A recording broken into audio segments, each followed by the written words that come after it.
I have the best job in the world.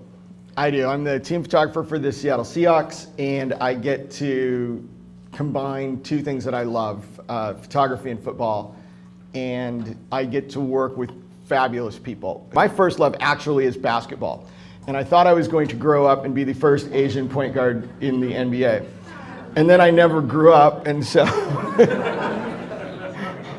and my jump shot is shitty. So we want to talk about pictures, we want to talk about passion, we want to talk about how what we've chosen to do meshes with our life, how we can take our own motivations, our own wants, our own desires, and create a career that not only that we love, but is sustainable. This is where, for me, football and photography intersect, because at the Seattle Seahawks, under Coach Pete Carroll, the philosophy is it's all about the ball. When we are on defense, everything we do is designed to get the football back, which worked last year. This year, we only have like 5 turnovers. We're not really getting the ball back. So literally, it's about the ball. But when we're shooting sports, it's also about finding the ball at the peak moment. Finding the ball at the peak moment. Finding the ball at the peak moment. So once we've established that in sports photography, it's going to be all about the ball, okay? Right up until it's not all about the ball. So you learn your fundamentals, you learn more fundamentals, you start breaking the fundamental rules that you knew.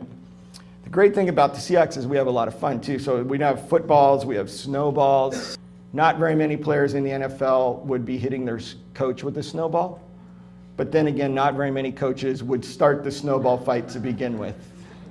The second philosophy that we have at the Seahawks is always compete, and that's central to Pete Carroll's philosophy. Everything is about competition. There's nothing we do that's not about competing.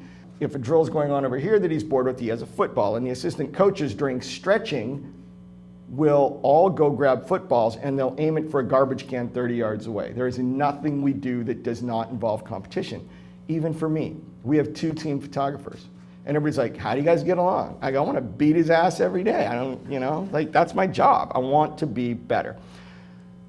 Okay, that's kind of nasty, right? I mean, we're not trying to put someone else out of a job. So you have to ask yourself, who am I competing with? If we are to move on, we have to remember, we're not competing with everybody else. Every day we compete with ourselves. Okay? You're competing with yourself. If you're a student in the academy, this workshop this weekend, and you go out to the football game or you go to the basketball game, you're trying to make your portfolio better. You're trying to make your game more solid. You're trying to get remotes into your comfort zone. Think about it more like track than tennis. Okay? Tennis, you're trying to beat the person on the other side of the net. In photography, I see photography more like track. You want a PR every week.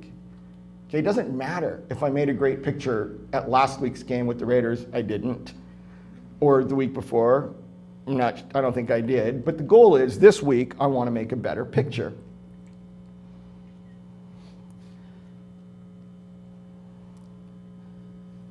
Everything's competing. Coach Carroll can't shoot baskets in our indoor practice facility without getting someone to play one-on-one with him. I mean, one day I was shooting this. It was for ESPN. We're doing a little story on him. And they said, what else does he do? And I said, well, he goes down and plays basketball. So I go down to photo. I just want to take pictures of the guy shooting some hoops. But I take pictures for 30 seconds and he goes, you're not going to shoot? And I'm like, I really got to do this. He goes, come on, let's shoot. So then I'm rebounding for him. And then I'm shooting. And then he's like, okay, you ready? And then we're playing horse, and then we're playing one-on-one. He's 62 years old. He's grabbing my shirt. He's knocking me down. And I was like, you know what? You need better competition than me. So we brought in a 30-year-old assistant, and there we go. If you think I'm kind of enamored with Pete Carroll, it's because he's my current boss. Raise your hand if you have a job right now. Raise your hand if you love your job right now. Okay. If you have a job right now, that's the best effing job you've ever had, and you love that job. You love that job, and that's what you say right up until the point where you get another job, okay? That's how it works in the real world. Like, you can't have your job and go home every night and go, my job sucks. And you can't get in your car or the bus every morning and go to work and say, my job sucks. That isn't that healthy for you. Like, you might as well just not do it. If you're not going to do it with enthusiasm, you might as well not do it at all. I'm a Washington Husky, okay? Yeah. Here's the thing. I went to the University of Washington. Pete Carroll's the coach at University of Southern California, okay? For those of you in the South or the East, like, Pac-12 football is like not even real to you, okay? It's like a Minolta camera. Yeah, I said it. Okay, you know, it's like, well, I know it's a camera, but like no one's serious about it. Like no one's serious about Pac-12 football. Well, you know, Washington hates USC. Then I worked for him. And then what I learned is, for better or for worse, Pete Carroll believes in everything he says. Now that might make him Don Quixote tilting at the windmill some days, but he actually believes it. And everybody who works for him and with him, it's infectious, and you learn to believe it. We have 3 team rules. One is protect the team. How does protect the team apply to photography? You figure out who your team is. Your team, if you're a single business person, is you. It's your gear. It's your client. It's your assignment. If you have a family, and it's so easy to get distracted, right? Mike Corrado talked about this. You know, I was shooting the birds and the light was awesome. I said I'd be home for dinner at 6, you know, and Mike has learned, you know, to communicate with his wife so that, and he communicates with his wife about that because they're on the same team, and he has to protect the team. So your interpersonal relationships through your life. So you might have photography as an avocation right now while you're working at Forever 21 or Subway or whatever, doesn't matter, okay? But understand, you have to protect all the things that are on your team, and only you can decide who's on your team. But if you're married and you just fell in love with photography and you want to spend, you know, $8,000 on a new lens and $6,000 on a new camera, you know, you have to take all those things into account. Protect your team. Everything we do is about protecting our team, whether it's stuff you overhear or things you see. If it doesn't protect the team, it doesn't go out. Your team also includes everybody that you meet, all the people you'll meet this week, because we're going to be out shooting at these events. For those of you that are in the academy this week, we're going to be at gyms, we're going to be at football fields. You're going to look out for one another, you're going to help one another. You're going to offer advice. You're not going to tell someone you think they're shooting it wrong if you don't really know what they're shooting, but someone's going to go, hey, I got to run back to my car. Will you watch my gear? Yes, I'll watch your gear.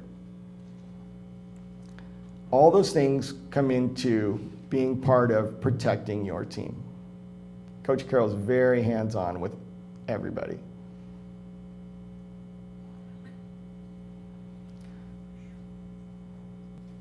All right.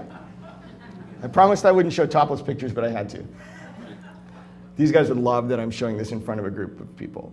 This is our video team, and you're wondering why are they posing like that after the NFC Championship game when we're going to the Super Bowl. It's because they are mimicking that. And when you look at the bellies of the defensive linemen, I'm not sure any of that's very pleasant to look at. All right, second rule, be early. Be early doesn't necessarily just mean in a literal sense, right? Like, doesn't necessarily mean like, if we're going to an event, let's be early. Because if you're early, you have time to F up. At least that's how I look at it, okay? And I took it to the extreme this week. I showed up for a shoot at SeaTac Airport. It was for 10 o'clock on Friday. And I got there at 9:30, so I had plenty of time. And I was like, okay, I got to figure out which gate this is, who my contact is to get through security, because we're going to do this photo shoot. And I was reading the email.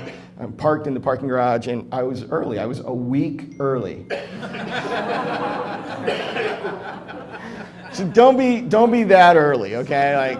But being early also means of every aspect of your photography.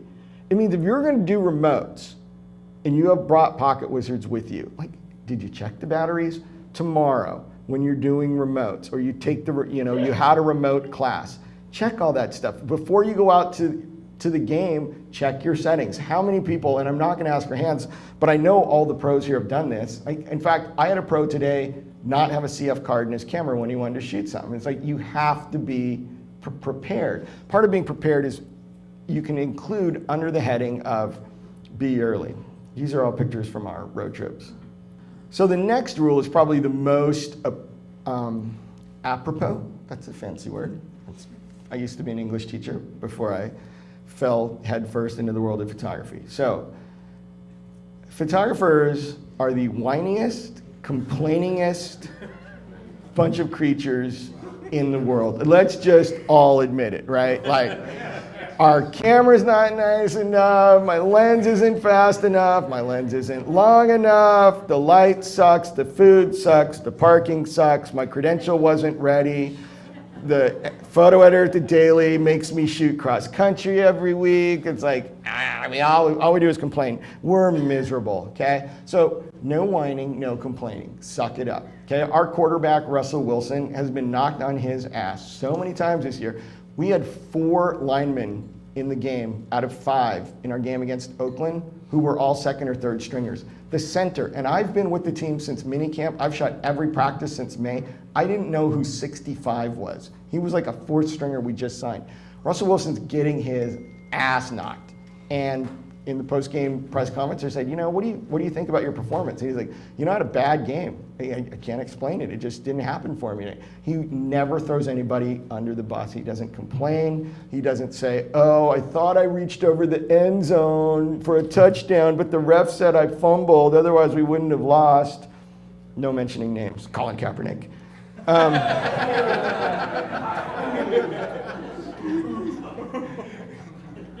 I shouldn't make fun of them. They're 4-4.